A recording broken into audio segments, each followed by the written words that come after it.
2008 থেকে 24 পর্যন্ত নির্বাচনের নামে প্রহসন করে যারা এমপি, মন্ত্রী, উপজেলা চেয়ারম্যান এবং মেয়র এই নামে যারা ডাকতেন তাদেরকে উপজেলা চেয়ারম্যান, মেয়র, বিশেষ করে এমপি, মন্ত্রী বলা জায়েজ নেই, কারণ আমরা আপনাকে ভোট দেই। আমি নিজেরটাই তো বলছি, আমার 33 বছর বয়স, 18 বছর থেকে শুরু করলে আমি 3 বার ভোট দিতে পারি, একবারও পারি নাই। এক কথা বলছেন না কেন? আপনি পেরেছেন? তাহলে আমার ভোট ছাড়া আপনি এমপি, আপনি মন্ত্রী, এটা তো অবৈধ। যত টাকা নিয়েছেন বেতন ভাতা সব ফেরত দেওয়া লাগবে। পেপারে, পোস্টারে কোন জায়গায় সাবেক এমপি, সাবেক মন্ত্রী লিখতে পারবেন না। এতটুকু লিখবেন যে সাবেক চোর। কথা বলছেন না? এতটুকু লিখতে পারেন যে সাবেক ডাকাত, কারণ আপনি ডাকাতি করেছেন। চুরি করে একবারে 154 জন ঘোষণা দিয়ে দিয়েছেন। দিনের ভোট রাতে চুরি করে নিয়ে নিয়েছেন, তা আপনি চোর। চোরকে চোর বলা অসুবিধা কি? যারা গণহত্যার সাথে জড়িত তারা নিন্দিত এবং ঘৃণিত, এইটাই ফাইনাল। আপনি চেঙ্গিস খানের দিকে তাকান, হিটলারের দিকে তাকান, তারা আপনার যাতে কম শক্তিশালী ছিল না। 60 লাখ ইহুদি দুনিয়া থেকে বিদায় করে দিয়েছে এই লোকটা। যদিও কাজ খারাপ করেনি, কিন্তু এই লোকটা আজ ঘৃণিত হয়ে আছে শুধু মানুষ হত্যার সাথে জড়িত থাকার কারণে। 2732 জন তো সরকারি হিসাব, বেসরকারি এই 15.5 বছরে যত মানুষের সাথে আপনার নাম জড়িত, আপনি বলেন আপনার নামটা যুগের আবর্তনে কিছুদিন পরে দেখবেন গালি হিসাবে এই হিটলারের মতো, চেঙ্গিস খানের মতো ব্যবহার হবে। মানুষ শুনলেই শুধু গালি দিবে। এতদিনও মানুষ গালি দিয়েছে, কিন্তু প্রকাশ্যে দিতে পারেনি, গোপনে। কথা বলে না কেন? হাজ্জাজ বিন ইউসুফ নামে একটা লোক ছিল, খুব জালেম বাদশাহ।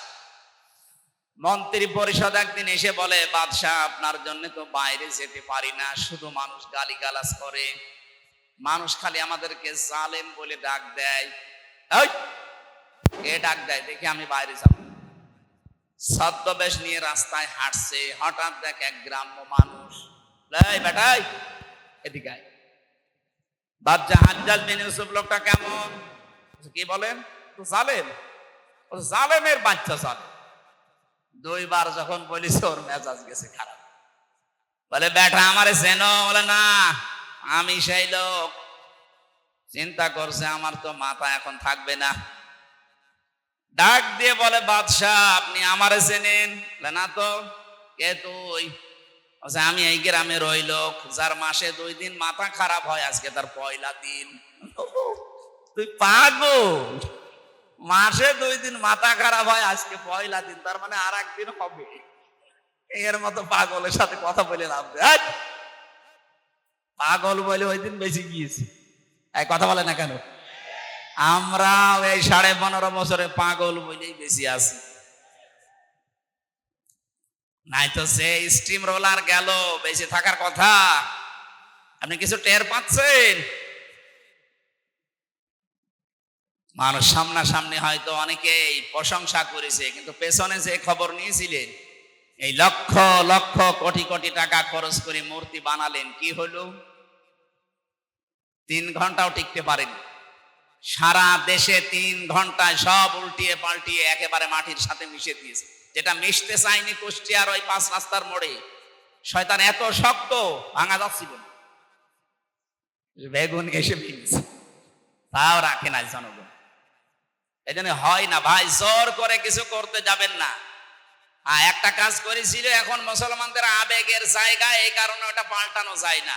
জিয়া আন্তর্জাতিক বিমানবন্দর, এ জেলার কৃতি সন্তান সাবেক রাষ্ট্রপতি শহীদ প্রেসিডেন্ট জিয়াউর রহমান, তার নামটা পাল্টিয়ে দিয়েছিল শাহজালাল বিমানবন্দর। যাতে মাতাল হলো তাহলে ঠিক আছে, কারণ জানে যে এই নাম পাল্টিয়ে যদি আমার বাবার নাম দেয়, যদি কোনোদিন বাংলার জনগণ আবার আসে, আমার বাবাকেও ছাড়বে, আমারও ছাড়বে। এই জন্য নামটা বাবার আর দেয়নি, বাবার বাবার বাবার বাবা দিয়েছে। এমন নাম যে মুসলমানদের আবেগের জায়গা, আমরা কিছু করতেও পারি না। ওটা যদি বাবার নামে থাকতো না, বিমানবন্দরের সামনে এক বাবা ছিল, ও বাবারে একেবারে জায়গা মতো পাঠিয়ে দিয়েছে। কথা বলছে না কেন?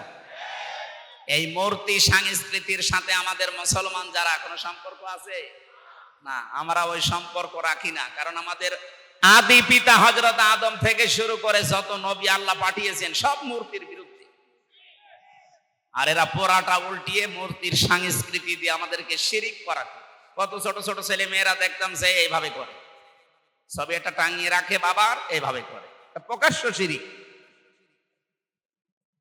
এই শিরিকের কারণে আল্লাহ নিরাপত্তা তুলে নেয় এলাকা থেকে। কাবা শরীফে এত নিরাপত্তা কেন? কারণ ওমান দাখালাহু কানা আমিনা, এখানে প্রবেশ করো নিরাপত্তা দিয়ে দেবে আল্লাহ। একটাই কারণ, সেখানে শিরিক নেই। কি নেই বলেন?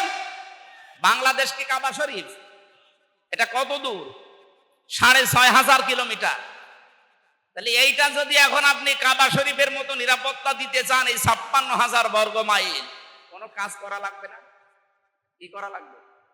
প্রথম নাম্বারে সূরা আনামের 82 নাম্বার আয়াত, আল্লাযীনা আমানু ওয়া লাম ইয়ালবিসু ঈমানাহুম বিজুলমিন উলাইকা লাহুমুল আমনু। আল্লাহ পাক প্রথমেই বলেন, যারা ঈমান আনো এই দেশে, ঈমানের সাথে সাথে যদি জুলুম করতে না চাও, তার মানে এখানে জুলুম মানে শিরিক। আপনি তাফসীর যত দেখবেন, এখানে জুলমিন আর শিরকি। যারা শিরিক থেকে পবিত্র থাকতে পারবে, উলাইকা লাহুমুল আমনু, আল্লাহ এইভাবে দেখিয়েছেন যে এই মানুষগুলো বাংলার এই 56,000 বর্গ মাইলের এই 18 কোটি মানুষের জন্য আমি আল্লাহ নিরাপত্তার গ্যারান্টি দিয়ে দিলাম। সুবহানাল্লাহ বলতে পারেন? সুতরাং আশপাশের প্রতিবেশীদের দ্বারা যে ষড়যন্ত্র হচ্ছে, নিরাপত্তা বিঘ্নিত হচ্ছে আমাদের, আজ আমরা অনেকে আতঙ্কে আছি ওই শত্রুদের কারণে, এবং এই দেশে অনেকে এখনো লুকিয়ে আছে ঘাপটি মেরে এই শত্রুদের কারণে। এ দেশটা এখন শান্তি, শাস্তি, নিরাপত্তা দিয়ে কাবার মতো যদি ঢেকে রাখতে হয়, শিরিক বর্জন করা লাগবে। কথা বলে না কেন? বাংলাদেশে বহু শিরিক আছে, প্রকাশ্যে গোপনে। প্রকাশ্যে একটা শিরিকের কথা বলছি, দেখেন তো আপনি ছাড়তে পারেন কিনা। যে মানুষগুলো এই দুনিয়াতে বিশ্বাস করে ক্ষমতার উৎস জনগণ, তারা শিরিক করছেন। শিরিক যারা করে তারা মুশরিক। কথা বলছে না? হয়তো আপনি বুঝে না বুঝে বিশ্বাসে আছেন, এক্ষুনি বিশ্বাস পাল্টাবেন। কারণ কোরআনের 903টা আয়াতের সাথে পুরো সাংঘর্ষিক। আল্লাহ পাক বারবার আমাদেরকে শোনাচ্ছেন, আন্নাল কুওয়াতা লিল্লাহি জামিআ ইন্নাল্লাহা আলা কুল্লি শাইইন কাদির ওয়ালিল্লাহুম্মা মালিকাল মুলকি তুতিল মুলকা মান তাশা। এরকম 903 জায়গায় ডাইরেক্ট ইনডাইরেক্ট মিলে আল্লাহ জানিয়েছেন, আলা লাহুল খালকু ওয়াল আমরু তাবারাকাল্লাহু রাব্বুল আলামিন। বলেন আল্লাহু আকবার। আয়াতগুলোর সামারাইজে ক্ষমতার উৎস জনগণ নয়, ক্ষমতার উৎস কে? কারা কারা মন থেকে প্রাণ দিয়ে বিশ্বাস করেন ক্ষমতার উৎস আল্লাহ? দেখি হাত তোলেন। তাই আন্দাজ হাত তুলবেন না, লোক দেখানোর জন্য হাত তুলছেন না, মন থেকে তোলেন। লিল্লাহি তাকবীর। দেখেন তো হাত তোলেনি কে? ওই যে কালো গেঞ্জি, ওই আপনার হাত কই? তোলেন। ঠিক আছে। এতগুলো মানুষের ভেতরে যদি শিরিক না থাকে, এই যে একজন এইভাবে দাঁড়িয়ে আছে, তার মানে ও মুশরিক। ওরে কোরআন শরীফের দলিলে হবে না, ওরে বাকারি শরীফ লাগবে। আপনি শিরিক করে তো নিজে বিপদে পড়ছেন না ভাই, আমাদেরকেও বিপদে ফেলছেন। এ বাংলাদেশে বাবার আর নিজের শিরিক করে যদি নিজেরা বিপদে পড়তো, কিচ্ছু বলতাম না। শিরিক করে দেশের শান্তি, স্বস্তি, নিরাপত্তা গোল্লায় যাচ্ছিল। কথা বলছে না? কারণ আল্লাহর ঘোষণা, যারা শিরিক করে ওই জায়গা থেকে আল্লাহ শান্তি তুলে দেয়। 2 তলা নৌকা চলছে, কয় তলা বলেন বলেন? উপর তলায় মনে করেন আমরা এই বুজুর্গ যারা এখানে বসে আছি, এরকম ভালো মানুষ আছে উপরে সব।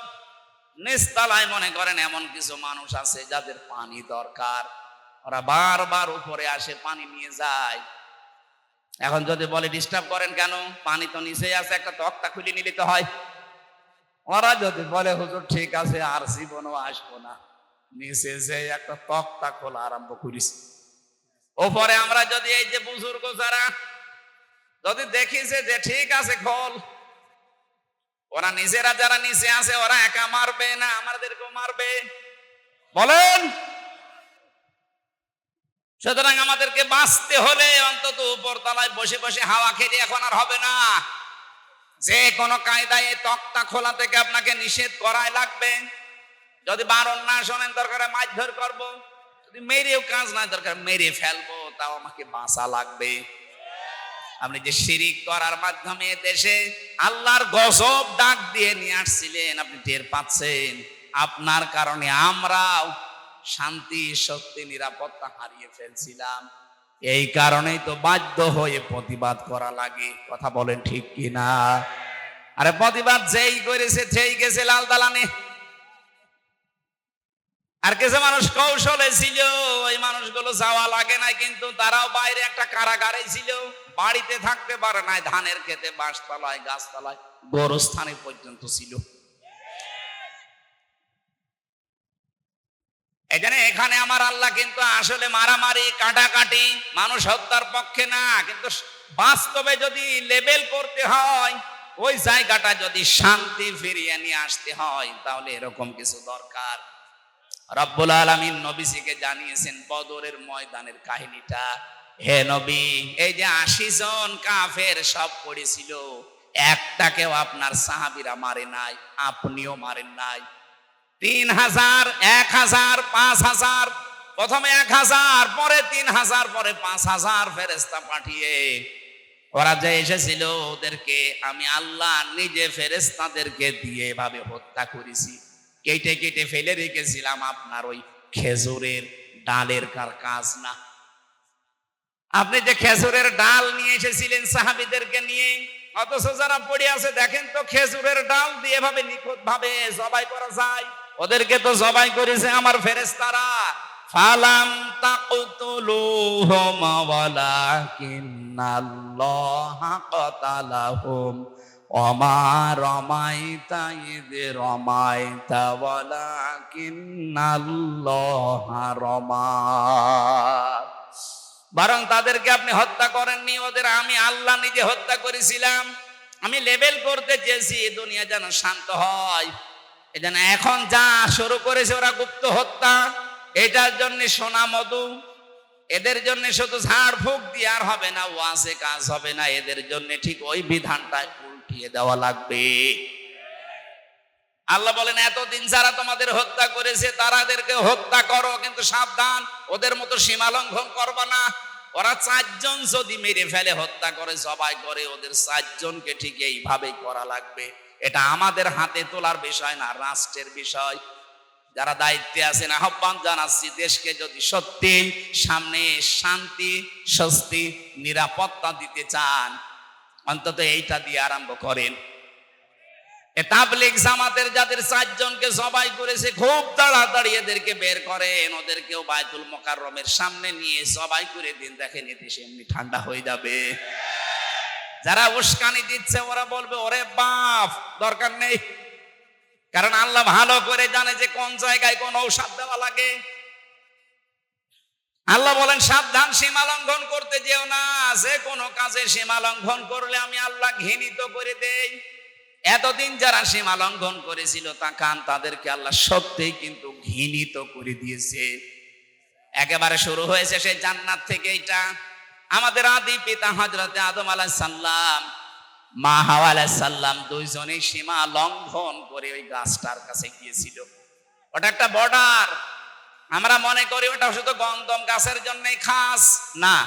যারা এখানে তাফসীর বোঝেন তাদেরকে বলছি বাড়ি যে পড়বেন, وَقُلْنَا يَا آدَمُ اسْكُنْ أَنْتَ وَزَوْجُكَ الْجَنَّةَ وَكُلَا مِنْهَا رَغَدًا حَيْثُ شِئْتُمَا। রব্বুল আলামিন বলেন, আদম, যে মেয়েটাকে বিয়ে করলে একে নিয়ে এবার বাবার বাড়ি চলে যাও। আদমের বাড়ি মানে জান্নাত।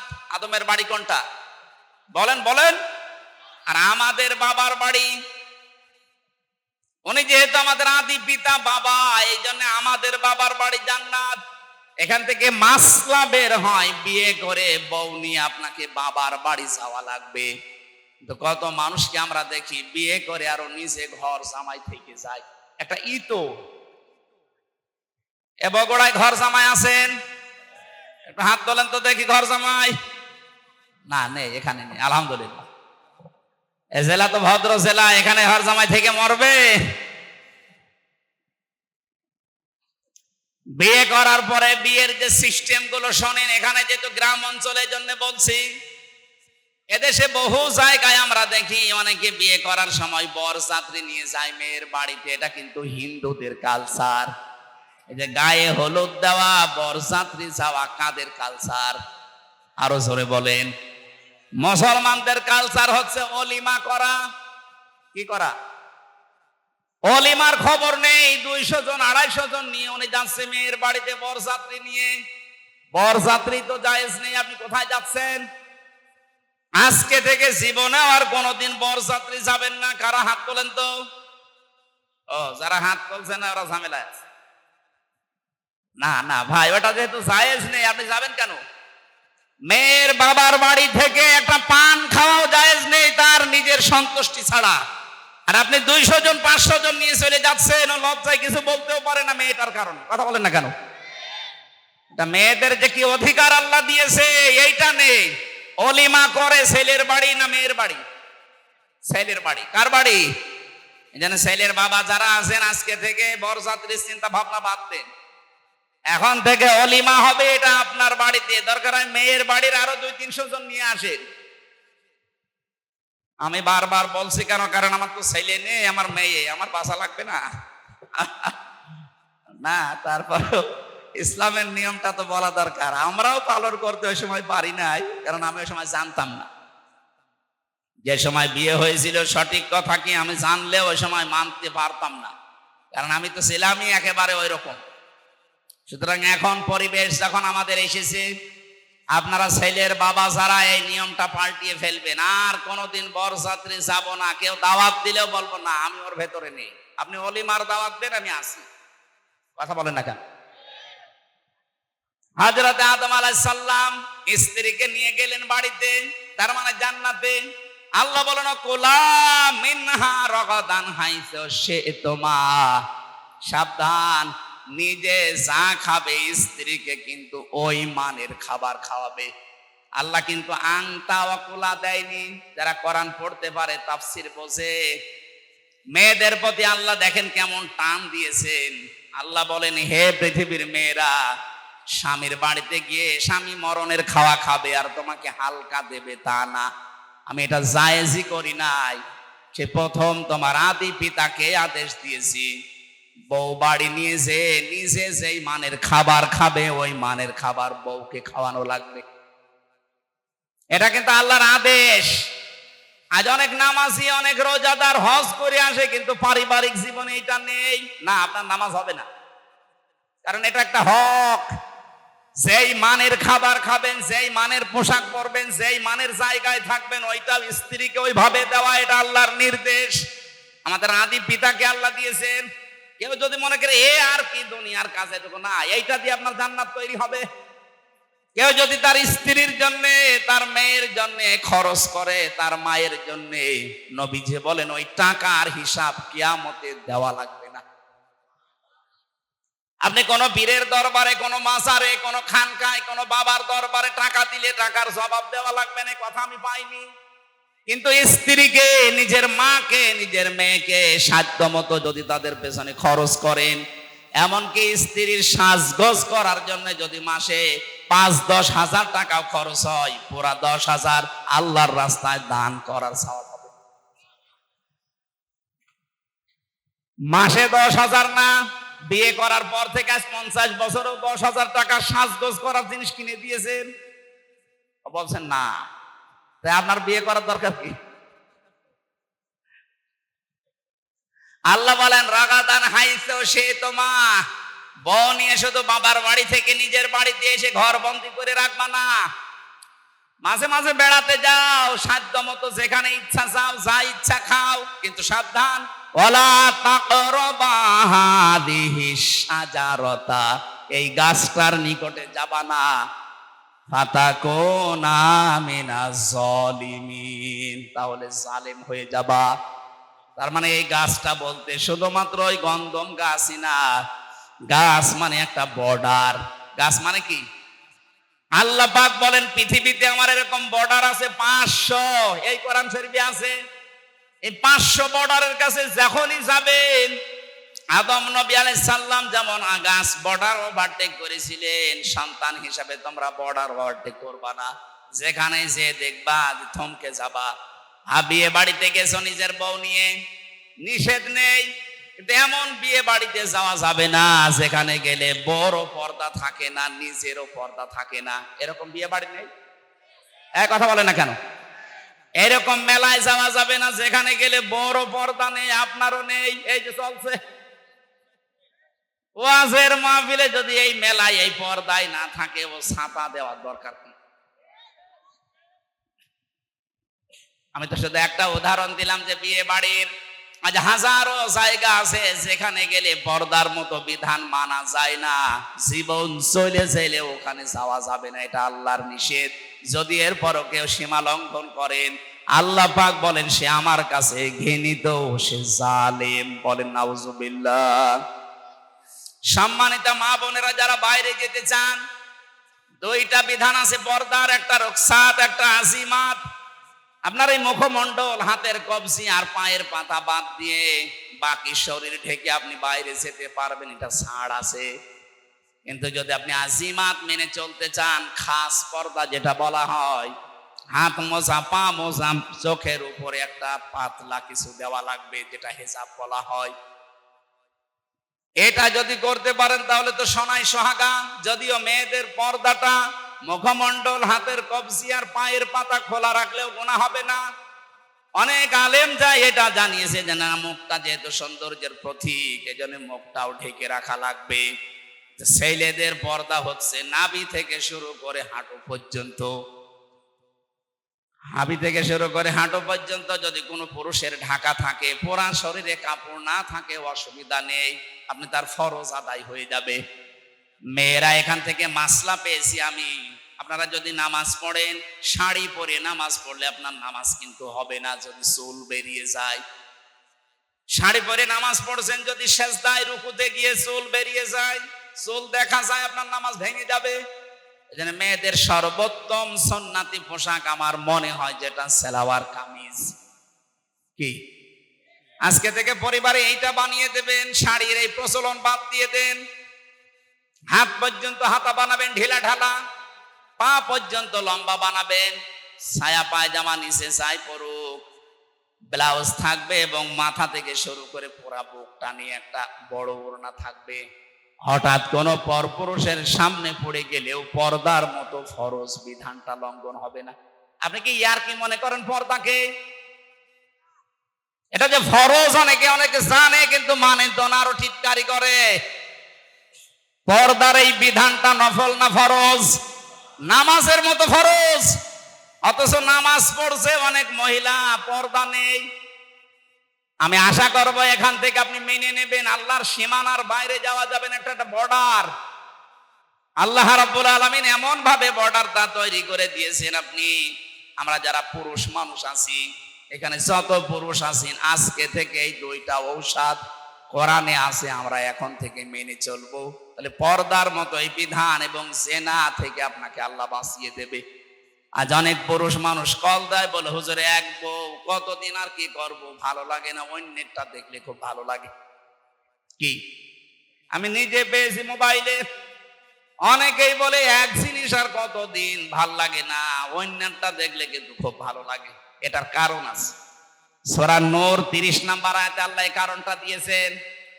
আপনি যদি এই কথা বলেন যে এক জিনিস 2 বছর হয়ে গেল আর কতদিন কি করব, আপনার মেয়েটাও তো বলতে পারে যে এক ছাতা আর কতদিন করব, বলতে পারে না? এই জন্য নিজের বর প্রতি আকর্ষণ বাড়বে, অন্যের প্রতি ঘৃণা জন্মাবে, আপনার আকর্ষণ কমে যাবে। সূরা নূরের 30 নম্বর আয়াত যদি মানতে পারেন, 15 দিন মানবেন, মাত্র 15 দিন, দেখেন আপনার অন্য মহিলার প্রতি আকর্ষণ কমবে। আল্লাহর ঔষধ মিস্টেক হবে না, হবে। উনি পরীক্ষা নিরীক্ষা করে তারপরে ঔষধ দিয়েছে। আমাদের ভেতরের অবস্থা তো আল্লাহ জানে। ডাক্তারের কাছে গেলে পরীক্ষা নিরীক্ষা করে যেমন 1 টাকার ঔষধ দিলেই সেরে যায়, আল্লাহ পাক বলেন জানি যে কিভাবে বানিয়েছি। এটা পরীক্ষা নিরীক্ষা করে দুটা ঔষধ দিলাম, এখন থেকে মানা লাগবে। অকুল্লিল মুমিনিনা ইয়াগুদ্দু মিন আবসারিহিম ওয়া ইয়াহফাযু ফুরুজাহুম যালিকা আযকা লাহুম ইলা আখির আয়া। যতগুলো তাফসীর আমি মিলিয়েছি আয়াতের সাথে, সব মুফাসসিরিন ইকরাম বলেছেন দুইটা এই ঔষধ পান করো। আল্লাহ গ্যারান্টি দিয়েছেন তুমি কোনোদিন জীবনে তোমার জিনার গুনাহ আমলনামায় উঠবে না। নিজের স্ত্রীর প্রতি তোমার ভালোবাসা আকর্ষণ বাড়তে থাকবে দিনের পর দিন। বিভিন্ন তাফসিরে দিনের উল্লেখ আছে, আমি এক তাফসিরে 15 দিন মাত্র পেয়েছি। এজন্য আপনাকে আমি আহ্বান জানাচ্ছি, মেনে চলবেন আজকে থেকে। এক নম্বরে, কোন মহিলাকে যদি দেখেন সঙ্গে সঙ্গে নিজের চোখ নিম্নগামী করবেন, মন চাইলেও তাকানো যাবে না। নিজের স্ত্রী বাদ দিয়ে অন্য কোন মহিলাকে তো কামনা করা জায়েজ না, না কামনা করাই জায়েজ নেই, করা না শুধু হর্ষাই আছে। ইল্লা আলা আজওয়াজিহিম, এই আয়াত অনুযায়ী নিজের জায়েজ স্ত্রী বাদ দিয়ে অন্য কোন মহিলাকে কামনা করাই জায়েজ নেই। এই জন্য বলছি যারাই সামনে পড়বে সে সেই হোক, সঙ্গে সঙ্গে মন চাইলেও একটু শক্ত হন, আপনার সিদ্ধান্ত আপনাকে বাঁচাতে পারে। আপনি আজকেই সিদ্ধান্ত নিয়ে আমল করা শুরু করেন, মাত্র 15 দিন, যে 14 জন মহিলা বাদ দিয়ে যত সুন্দরী মহিলা আমার সামনে আসুক, আমি চোখ নিচের দিকে নামাবো। কয়জন মহিলা বলেন বলেন? এর ভেতরে আপনার আপন মা, আপন খালা, আপন ফুফু, নিজের ভাইয়ের মেয়ে, বোনের মেয়ে, এরপরে আপন পুত্র বধূ, যেটা এটার কি বলে আমি জানি না এলাকায়, যে ছেলের বউ, যেটা এরকম 14 জন মহিলা সূরা নিসার 21 নম্বর আয়াতের তাফসিরে পাবেন। এই 14 জন মহিলা বাদ দিয়ে পৃথিবীর কোন মহিলা, সে যত সুন্দরী হোক আর যত কালো হোক, সামনে পড়লে একবারের বেশি আর তাকাতে পারবেন না, সঙ্গে সঙ্গে আপনি নিচের দিকে নিম্নগামী করবেন। আপনি আজকের পেপারে দেখেছেন বাংলাদেশের সবচাইতে বেশি যেটা বেড়ে যাচ্ছে সেটার নাম ডিভোর্স। এই একটাই মাত্র কারণ, নারী পুরুষের উভয়ের জন্য। নিজের জায়েজ জিনিসগুলো ভালো লাগে না, অবৈধ জিনিস শয়তান তখন আকর্ষণীয় করিয়ে দেখায়, তখন নিজেরটার প্রতি আকর্ষণ কমতে থাকে, ওইটার প্রতি বাড়তে থাকে। আপনি যার দিকে তাকিয়ে শান্তি পান, ওই মহিলার ভেতরে যা আছে আপনার বর ভেতরে কম আছে। 4-5 বছর বছর বছর বছর না, ওর কি বয়স হয়েছে? ও বললে মানায়, ওর বাবা বললে মানায় তো। এই যে থানা থেকে বাবু এসেছে, বড় বাবু, যত রকমের মামলা থানায় যাচ্ছে হয় মেয়েলি, বেশিরভাগ মেয়েলি। কারো মেয়ে হয়তো বেরিয়ে গেছে, আমাদের যেমন চলে গেছে, এরকম করে আমাদের তো বিদেশে পালিয়েছে, আর এটা হয়তো দেশের ভেতরে পালায়। সেই মামলা বিচার করা লাগে ওসি সাহেবদের, আর খুব বেশি হলো জমি জায়গার। এই দুইটা বিষয় যদি বাংলাদেশে শান্ত হয়ে যেত, তো ওনারা আমার মনে হয় আরামে বেতন নিতে পারত। যন্ত্রণা আছে, রাত 2টা নেই 3টা নেই, আমার মেয়ে চলে গেছে কোথায়, আল্লাহ রাস্তায় নিয়ে আসে, ওই খুঁজে নিয়ে আসতে যাই 2-3 রাত ঘুম নেই। এই জন্যই বলছে নিজের চোখকে নিম্নগামী করা লাগবে। ওই 14 জন মহিলা বাদ দিয়ে যত মহিলা দুনিয়ায় সামনে পড়ুক, আল্লাহর জন্য একটু চিন্তা করেন, অনির্বচন একটা সুখ আপনাকে আল্লাহ দান করবে। এটা বোঝেন কি বললাম? অনির্বচন সুখ বাংলা এটা। এর বাস্তব হচ্ছে যে বাচ্চারা যখন মায়ের